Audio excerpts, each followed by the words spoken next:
Hi and welcome. My name is Susan Sheets-Odo. I am a second grade teacher in room 109 at Godfrey Lee Public Schools Early Childhood Center in Wyoming, Michigan. I have 25 students in my class, of which 11 are ELL. My student breakdown is 12 girls and 13 boys, of which 5 girls are ELL and 6 boys are ELL. Their WIDA scores from this spring showed significant delays in reading and writing. However, in listening and speaking, their scores were much higher. I have 7 students who are at a level 1 and 2 at a level 3 in reading. I have 4 at a level 1 in writing, 1 at a level 2 in writing, and 4 at a level 3 in writing. You can see my speaking. I have 4 at level 5 on the WIDA speaking assessment and 5 at a level 6 on the WIDA speaking assessment.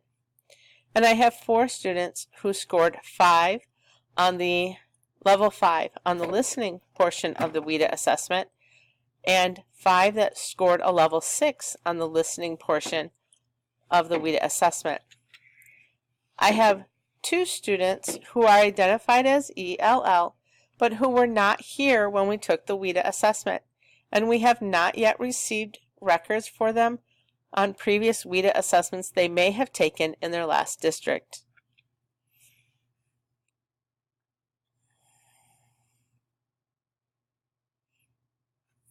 The strategy that I chose to explore is an interaction strategy called Find Your Match. The explanation for this strategy is that this strategy can be used for any subject area, any grade level. It can be different contents. It doesn't have to be just vocabulary, although I did focus my instruction on vocabulary for this example. In the game Find Your Match, you are encouraging interactions amongst students as they read and produce oral language. Each student is given a card with 1/2 of a content skill. For example, one card may have the vocabulary word and another may have the definition. In older grades, having that definition written out in words is more appropriate, and maybe scaffold with a picture would be more appropriate than in the younger ages. In second grade, as you saw, many of my students are still at a level 1, and that's my ELL students, but that's also paralleled in my classroom, as I have many students who are still at a very low reading level. So I chose to do my Find Your Match using a vocabulary term and a picture to express the definition or the meaning of the vocabulary word rather than a sentence or a written definition. I also chose to use homophones, as that is a focus that we are having right now in our phonics time, whereas many of the students get confused by homophones, not just their spelling, although we are working on spelling. They are more confused about how to use those words and what do they really mean. So we are really focusing on that and using that skill to help them better understand homophones. In this example, each were given one card that had a word or a picture, and they needed to find their match. As I said before, this can be done in any content area. In math, you might use 1/2 of addition problem, and another could be the subtraction problem that goes with that same fact family. You could have one student who has part of a making 10 facts. Maybe one will have 8 and one will have 2. and they have to find each other and show that their facts together make 10. There are many different ways that you can manipulate this game to make it fit the content that you're teaching. In the first step, the students, like I said, they all get a card and they get mixed up, and they need to go out and find their partner. When they find their partner, the one reads the word, the other one shows the card with the picture and tells it what it means in their own words. In my game, we stepped it up a bit, and they had to find their match, and then they had to find the homophone match that matches the word they had. For example, one student had night, K-N-I-G-H-T, and another one had night, N-I-G-H-T. They had to find their picture match, and then they had to find each other as the homophones night, night, so that they could see and compare those homophones together. Variations to this game. I know I've already mentioned some of them just because I've been thinking about it a lot. There are some for early elementary. You can use teacher-generated pictures and vocabulary words, or vocabulary words and simple sentence cards, similar to what I used in my game.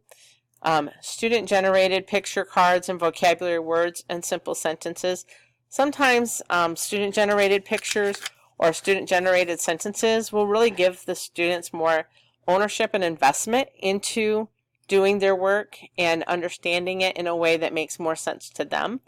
And sometimes that is going to be culturally relevant, whereas we in our American culture may look at a picture and have a totally different reaction to it than someone else. So when students have that opportunity to create their own pictures, their own drawings, or their own sentences, it may make the cards more culturally relevant to the students themselves. You can use these for homonym matches or homophone matches like I did, homograph matches, synonyms, prefixes, affixes, suffixes. You could do pretty much anything, parts of speech, lots of different things that you could do. 10 facts, thinking about math. I already mentioned 10 facts like 8 and 2, doubles and halves. Those are key concepts at this age in math. Time, an analog clock versus a digital clock, story problems, the equation that matches the story problem, or even the picture that matches the story problem.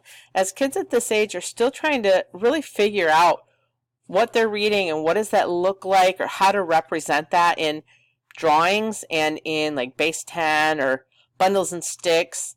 They're still trying to figure that out. So that would also be a good way to do that in math. In science and social studies, I thought about vocabulary mostly. However, at this stage, there's also labeling, like the parts of a plant. They could have a picture of a stem and the word stem and have to find those, or a petal and the word petal. So different things that you could use within that. Thinking at an upper elementary and beyond level, where text is more prevalent and less rely on picture cues. However, I was thinking even then you still are going to want to scaffold some of that writing for your newcomers and your lower level ELLs with pictures. But you could use those vocabularies with the written definition and a picture cue.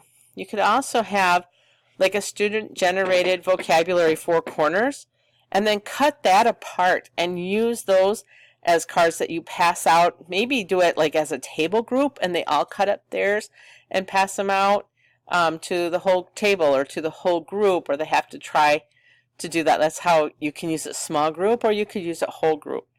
Again, that's very flexible, but using, again, student-generated pictures, definitions, really helps it to be more culturally relevant to them and to make it more of an investment on their part.